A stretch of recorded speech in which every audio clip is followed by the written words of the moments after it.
What is going on, guys? Welcome back to the channel. My name is Miguel. You're watching Miguel EDC, the channel where we talk everything EDC gear here. And today we've got a box here from Lex Custom Scales. And if you've been following the channel for some time now, you know we did the install on the MSI with this nice green Cerakote sort of finish on the titanium there. Looking pretty good. It absolutely changed the MSI look. Made it a more premium knife, and we also did the stitch scale some time ago. This one on the natural titanium finish, looking the biz. Absolute fire.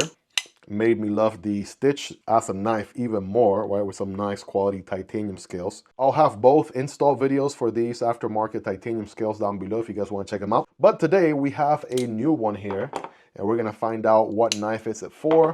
Bada bing, bada boom. It's gonna be for the Shark Cub. So I'm excited, right? Shark Cub is the smaller brother to the 80-20.5, kind of the smaller. There's even the Nano Shark, but I remember these came out like maybe a year or 2 years ago by now. And man, these are looking pretty epic. Now, the million-dollar question is, are they going to fit the big pivot Shark Cubs? I have 3 different variants. This one is the OG black aluminum with the stonewash finish, and these two got released around the same time, artillery gray and all blacked out here.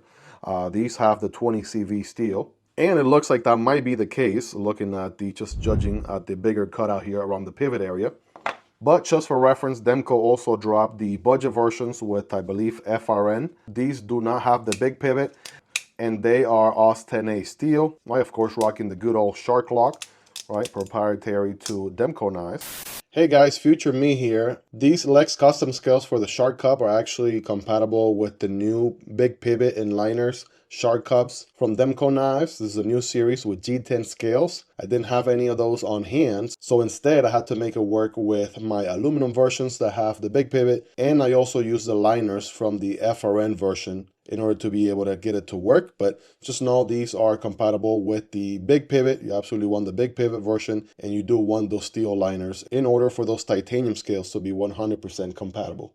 And since I have multiple different variants here in the collection, I want to keep the all blacked out one. I like the artillery gray one, and I want to say the OG one has an actual natural pivot. It's not blacked out like these two, so I think I'm going to go this route. And you are getting 20 CV steel with these premium versions of the Shark Cub. So looks like I'm going to go this route. This will be the one I'm going to be replacing scales with. Let's go ahead and cut right to it. We got the right tool for the job. We are rocking the Kansept EDC Drive-R-Saurus. It's a nice little premium, but still affordable bit driver here. Has a little secret compartment, right, that you can get different bits, right, stored in there and whatnot. I don't keep them stored in there because I just have a whole sleeve that it comes with of all different, you know, daily use sort of inserts I can use or bits I can use on the daily. The machining on this is pretty good, right? Very solid here with the spinning back. And I have my T8 equipped. It looks like Demko was still doing T6 back then, so it looks like they they didn't get with the program until maybe a while later. Is that going to be T8 or T10? That's going to be T10 actually. Good to have all these handy, by the way. Yeah, that's going to be a T10 pivot, and then basically T6 everywhere else. Always recommend you having somewhat of a magnetic tray, so that way you can keep all your hardware all in one place. Doesn't go flying anywhere outside of the table. Let's go ahead and do a nice satisfying background music and enjoy this beautiful time lapse. Here we go.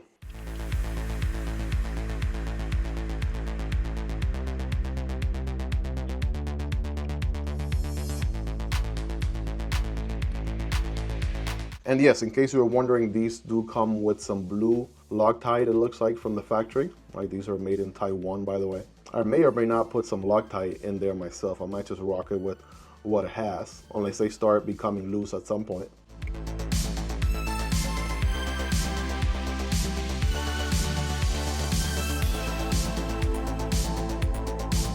There we go. This will be a great time to do an overview of what the inside of a Demko Shark Lock looks like. I'm just gonna try to keep that spring, coil spring there in place. You got these 2 pins right there, just holding the actual Shark Lock tab right there in place. By the way, we got the washer and the cage ball bearing right there, getting excited, wanting to fall apart, but see if we can do a quick demo here without it. All right, just gonna try to keep that coil spring there in place.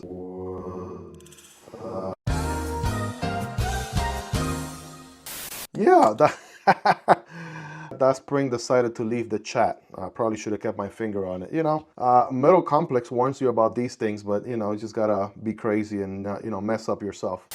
Honestly, it might be easier to showcase without the spring, and I'm also gonna regret having to search for it, I'll tell you what. But here it is. There's a movement.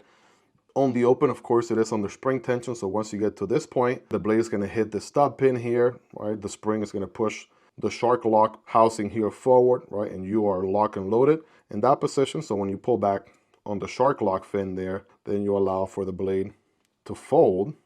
And here you create that clickety-clackety double click that is very iconic to Shark Lock knives. All right, so I'm gonna do the smart thing right now, and that is to do a little sacrifice. Yeah, this little FRN version one is gonna donate the coil spring because, yeah, I just don't have the time right now while recording this video to search for the original one that just went flying. Ain't nobody got time for that. So yeah, let's just try to do this one real quick, and that way we can seal the deal and move on to installing the other scale. Or we could be here all day, you know, one of the two. I want this all day. Ooh, wait a second. This one's a little bit different, right? In case you were wondering. Today we're doing the entire anatomy of the Shark Cub. Budget versions and premium versions. You have this additional liner here that you don't have on the premium counterpart, right? Because these are the budget FRN versions. The aluminum ones are a little bit more solid, so they don't need the additional liner. So let's go ahead and try to move that liner out of the way.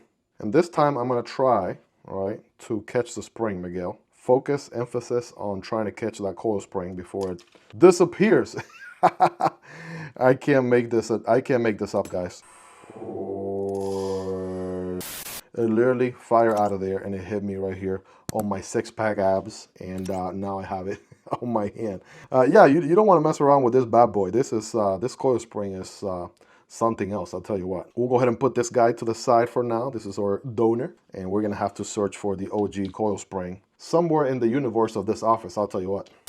All right, so here's a quick update. I basically hit a brick wall, and I had to go check out a video from Lex Custom Scales to see how they overcame a gap that I was seeing. Basically, there was a lot of extra space, and it looks like they actually used these steel liners from the budget version, right? Like I showed earlier, they actually have liners. So I'm using those liners, right? And everything actually seems to line up pretty well. I'm still using the standoffs from the aluminum version. Those are a little bit longer. Those are gonna show off a good, decent, flush look instead of the shorter pins, I guess, on the budget version. So it's a little bit of a Frankenstein going on here. Some parts from the premium version with the big pivot, some parts from the budget version with the internal liner.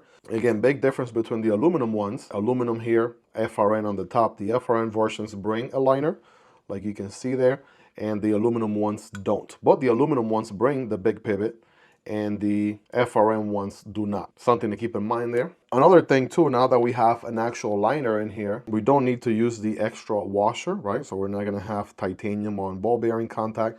So I can bypass the washers, just put the ball bearing right on the little cutout. Now that we do have the liners, it does retain the D shape. And that's what I was concerned about earlier. So there's that piece. All right, everything should line up, work properly here this time around.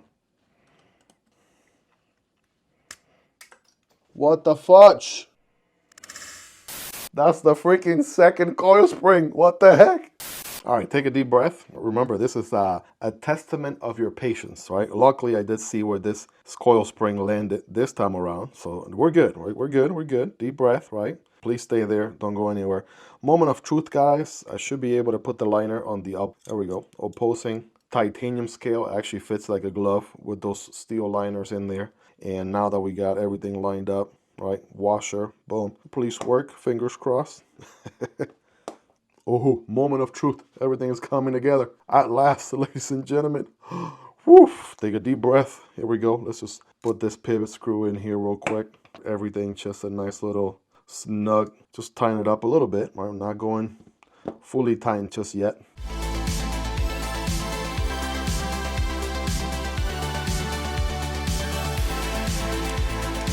First things I had issues with was, again, you can see how we needed those liners because the cutouts on the actual titanium scales would have left a gap, and that's what I was struggling with earlier. So as soon as I got those liners, right, then we were good to go. Let me go ahead and tighten this thing up and clean it a little bit, and let's see what the final result looks like. A few moments later. And ladies and gentlemen, at last we have the Shark Cub with the Lex custom scales in titanium already installed, right? Check out the finish here. We got everything flush, aligning properly. And I had to clean it with an alcohol wipe because I got dirty fingers all over it, but now it looks pretty clean there.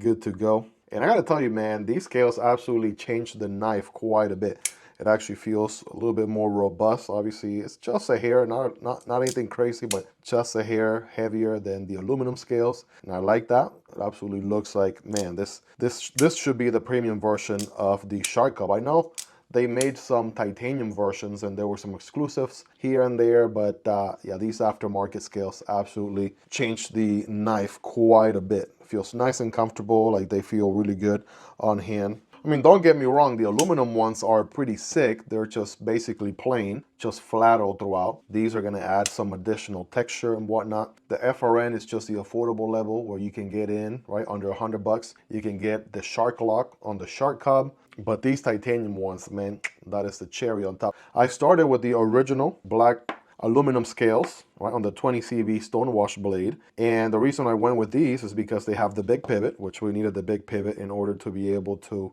finish the look. It wouldn't have looked right with this as a pivot instead. But the predicament was that these don't come with a liner. These are completely flat on both sides. The aluminum version does not bring a liner whatsoever.